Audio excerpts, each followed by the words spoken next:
Vamos para o nosso bate-papo de todas as tardes aqui no Bandeirantes Acontece. Hoje o assunto vai ser Fórmula 1. Tem uma mudança importante acontecendo. Há uma tradição da Rádio Bandeirantes de sempre informar sobre a Fórmula 1 e talvez estejamos vivendo um momento histórico, porque algo absolutamente inusitado vai acontecer em Silverstone, lá na Inglaterra. Para falar sobre isso, nós estamos com o Luiz Fernando Ramos, o Ico, para conversar com a gente sobre Fórmula 1. Oi, Ico, como é que vai? Boa tarde.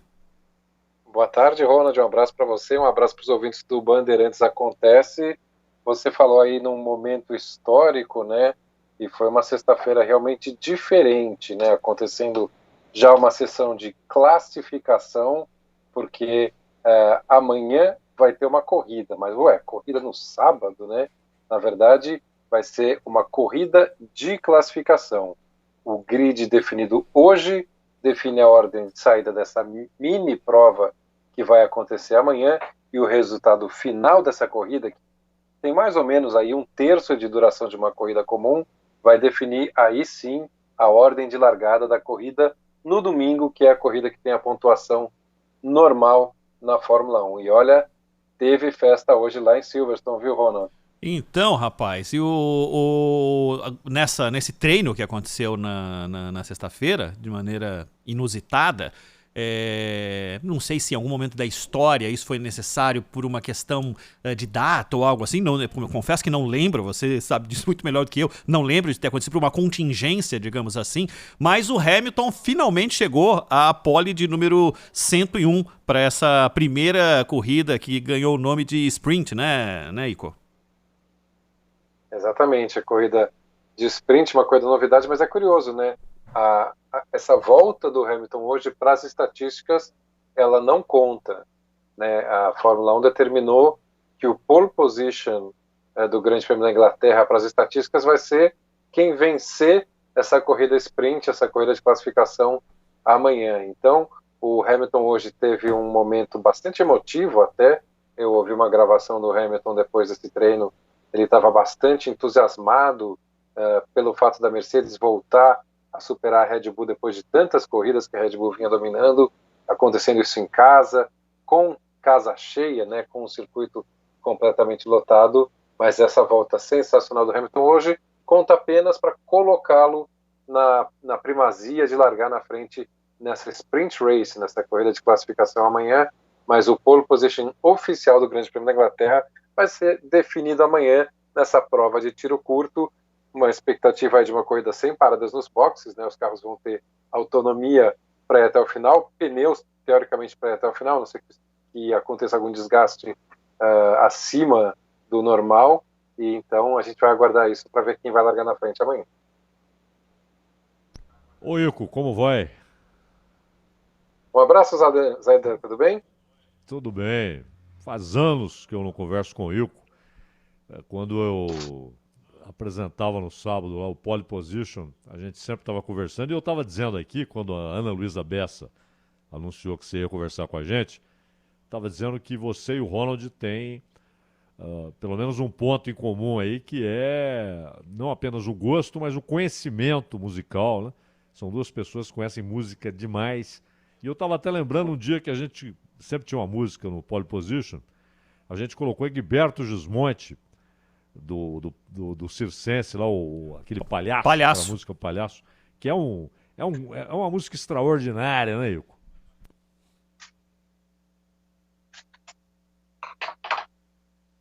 Será que o Ico não está recebendo o nosso som? Tá nos ouvindo, Ico? Oi, Ronald.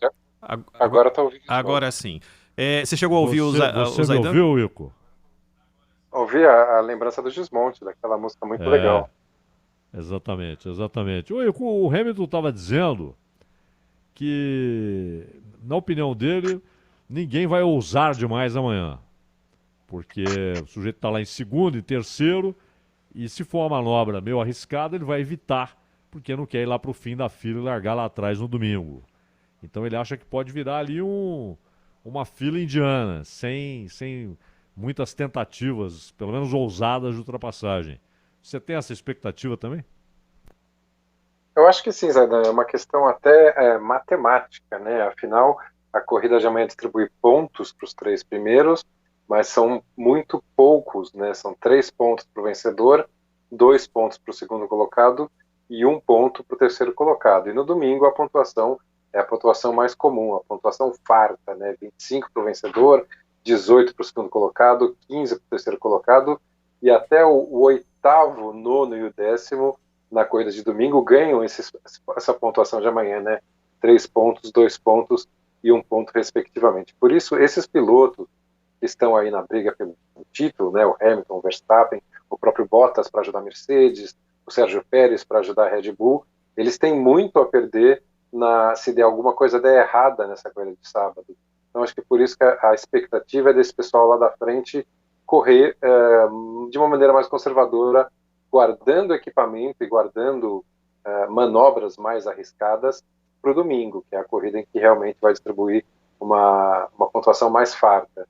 Eu acredito que no meio do pelotão a gente pode ter alguma surpresa, a gente pode ter gente arriscando mais, a gente viu um Alonso da Alpine, que vai largando essa primeiro, já falando com a equipe, a gente poderia estar largando mais na frente, né? Sente que o potencial está maior para o carro ali, e esses têm menos a perder, então podem arriscar mais.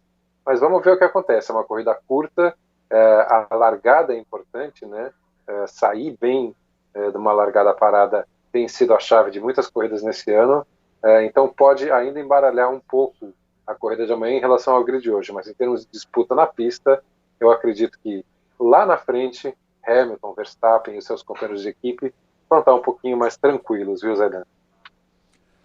Ô, Ico, eu estava pensando, queria saber de você se tem a ver isso que eu estava pensando aqui. Porque a corrida é muito desgastante. Na corrida normal, os pilotos perdem alguns quilos, né? É um desgaste físico tremendo, tanto que um piloto de Fórmula 1 ele tem que ter um preparo físico extraordinário. E não é um desgaste adicional, isso não pode comprometer um pouco a condição física do piloto para correr no dia seguinte. São 100 quilômetros só, são, sei lá, 20 voltas e tal, mas não há o risco de um desgaste adicional considerável, não? Físico? É um desafio a mais, com certeza.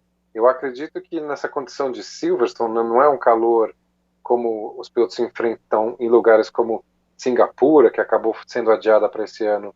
Então não é um final de semana em que o desgaste é fora do comum, acentuado. Mas tem o fator emocional. Acho que essa condição de disputa de uma corrida tem um desgaste emocional mais forte do que uma classificação, que é a concentração em uma volta rápida, sem se preocupar tanto com o adversário. Mas acredito que para os pilotos, na verdade, vai ser uma espécie de uma corrida só, interrompida por uma espécie de bandeira vermelha, ou seja, eles correm 100 km para o sábado, para tudo, aí junta todo mundo de novo, aí no domingo eles iniciam uma segunda corrida. E nessa expectativa de uma corrida só, acho que os pilotos estão com o físico bem preparados, né? Ô Ico, você que acompanha o circo faz tanto tempo, por que se chegou a essa conclusão? A Fórmula 1 tem procurado alternativas para criar fatos novos. Ontem teve o lançamento pelo menos do carro conceito para o ano que vem, a história agora das 3 corridas por ano que vão oferecer algo novo. Você sente que a Fórmula 1 está buscando novos caminhos que precisam ser explorados para trazer um público, não sei se eles estão buscando um público mais jovem. Qual que é o objetivo? O que você tem sentido? É um movimento que não se percebia há bastante tempo na categoria? A Fórmula 1 vem de uma administração um tanto conservadora, né, de tantos anos, que era do Bernie Ecclestone, que era uma maneira de encarar a Fórmula 1 como um monopólio de quem faz a categoria e concentrar o dinheiro nas mãos dessas pessoas. Os tempos mudaram, os meios de comunicação são diferentes agora, né, e a Fórmula 1 está buscando muito mais esse público jovem, que é o público de streaming, que é o público do pay-per-view, o público que paga diretamente para a Fórmula 1 poder ver a corrida pela internet. Então, a Fórmula 1 está para esse processo de reciclagem. E acho que essa busca por novos formatos indica realmente esse caminho que a Fórmula 1 está tomando. Criar novas maneiras de aumentar o nível de entretenimento, né, de deixar a disputa por mais tempo num nível mais alto, que é o que o pessoal mais jovem gosta, para atrair esse novo público. Eu acho que o resultado, em geral, da Fórmula 1 está sendo muito bom. Eu sei que a Liberty, que é a dona da Fórmula 1, faz muitas pesquisas, a participação do público feminino na Fórmula 1 está crescendo muito e muito rapidamente. É muito legal ver o quanto de mulheres que agora gostam, acompanham e participam como fãs e como torcedoras da Fórmula 1. A presença de uma série só para mulheres, né, da W Series, que é uma categoria em que só pilotas participam, e faz parte da programação desse final de semana, por exemplo, em Silverstone.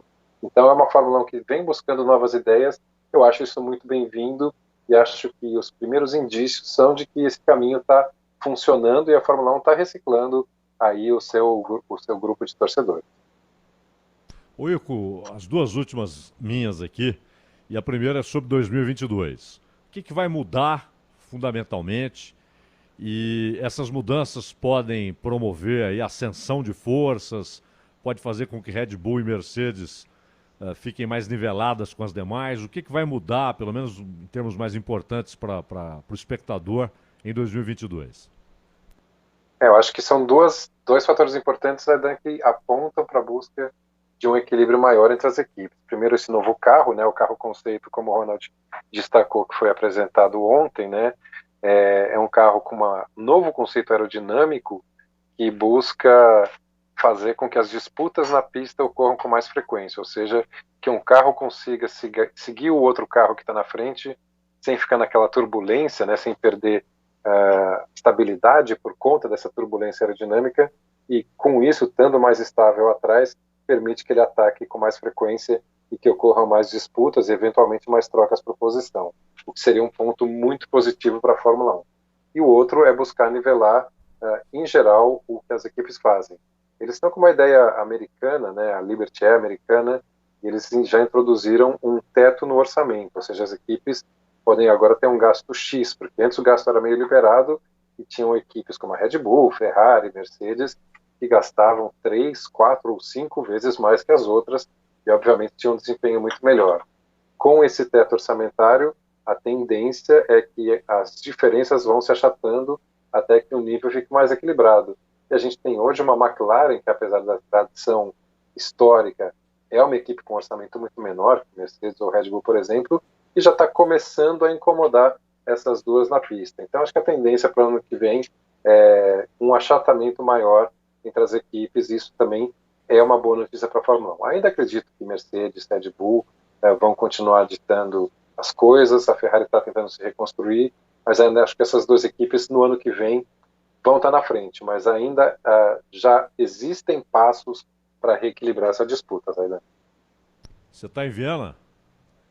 Estou em Viena, estou aqui no meu centro, infelizmente não em Silverstone, né? 90 mil pessoas hoje lá, na Inglaterra, fazendo deste final de semana um grande teste sanitário mesmo, né? Depois da Euro, das finais da Eurocopa, o governo inglês está utilizando esse final de semana em Silverstone como um grande teste para ver o que acontece num grande evento, introduzindo uma série de protocolos aí de segurança para ver até que ponto esses protocolos estão funcionando. E você que, não sei se você ainda está se ocupando de apresentar a Áustria, ou particularmente Viena, para turistas, né? Mas como é que está a vida na Áustria? O turismo foi muito golpeado aí, Ico? Perdão, Zaidan, acabou picotando a sua pergunta. Você pode repetir, por favor? Você passou um tempo, não sei se ainda está, apresentando a Áustria, particularmente Viena, aí para turistas, né? Para quem vai conhecer o país, para quem vai conhecer Viena. Como é que está Viena? Como é que está a Áustria? A vida está voltando ao normal já? O turismo também foi muito, muito atingido nesse último ano e meio aí, Ico? Foi, Zaidan. Foi exatamente por ser uma cidade que vive, né, da principal indústria da cidade e do país, da Áustria também, né, é a indústria do turismo. No momento, agora está tendo uma reabertura, a gente está sentindo a presença de turistas muito forte, mais turistas europeus, né, está tendo um turismo especialmente mais acentuado dentro da União Europeia, muitos franceses, muitos italianos, espanhóis, especialmente alemães, que é o nosso país vizinho aqui, a gente está tendo a presença muito grande de turistas deles. Outros grupos que eram fortes, como os americanos, os chineses, os russos, esses ainda estão por umas questões aí das próprias leis, né, o próprio rigor com a entrada de turistas desses países, eles ainda estão um pouquinho longe. Então, digamos que está começando a esquentar, mas ainda longe da grande movimentação turística que a gente tinha antes da pandemia. Tá? Oi, Ico, só para terminar de minha parte também, como é que você está observando, você está perto da Alemanha, todo esse movimento de chuvas e um prejuízo gigantesco, muita gente morrendo, como é que tem caído essas notícias em países em que, para quem está do outro lado do mundo, fala assim, isso jamais vai acontecer, por exemplo, na Alemanha e na Bélgica, né? Países desenvolvidos que devem ter infraestrutura suficiente para não deixar que isso aconteça. Como é que você tem acompanhado esse noticiário? Como é que a Áustria tem acompanhado esse noticiário? As notícias do que aconteceram ali na Alemanha, na Bélgica, né, foram as principais notícias do noticiário de ontem aqui, né, e nos jornais de hoje, aqui em Viena. Claro que uma catástrofe natural dessa magnitude e gerando o número de vítimas é algo realmente incomum na Europa. Não é tão incomum acontecerem esses tipos de eventos, mas eles são muito esparsos. A Áustria também acontece mais ou menos uma vez por década, algum verão em que realmente uma temporada de chuvas muito intensa e muito concentrada acaba gerando esse tipo de prejuízo, esse tipo de perdas humanas também, por conta aí de alagamentos. Então não é algo inédito, digamos assim. Mas o que está mudando, por um lado, a intensidade, né, a quantidade de chuva que caiu ali naquela região de Eifel foi muito forte e causou um estrago realmente mais acentuado, e talvez a frequência, né? Antes acontecia uma vez por década, agora aos poucos vão acontecendo de forma mais frequente esse tipo de catástrofe natural, e é isso que está deixando muito cientista ali um pouco alerta, né? Essa incidência é mais um sinal aí de que a mudança climática vem num ritmo mais acelerado, assim, e é uma constatação disso, se esse tipo de evento está sendo uma constatação disso, mas de fato todo mundo aqui muito consternado com o que aconteceu na Alemanha e na Bélgica. Eu sou um grande admirador daquela região, né? Ele tem o circuito de Nürburgring e também o circuito de Spa-Francorchamps. Eu já tive muito naquela região, uma das regiões mais bonitas da Europa, na minha opinião, e é realmente muito triste ver o tipo de estrago que esses eventos causaram por ali. Luiz Fernando Ramos, jornalista que acompanha a Fórmula 1 há muito tempo e muito gentilmente nos atendeu na tarde desta sexta-feira para falar sobre as mudanças na Fórmula 1. Ico, um bom trabalho para você, muito obrigado pela companhia, a gente se fala. Obrigado, um abraço, Ronald, abraço, Zaidan, e até a próxima. Abraço. Valeu.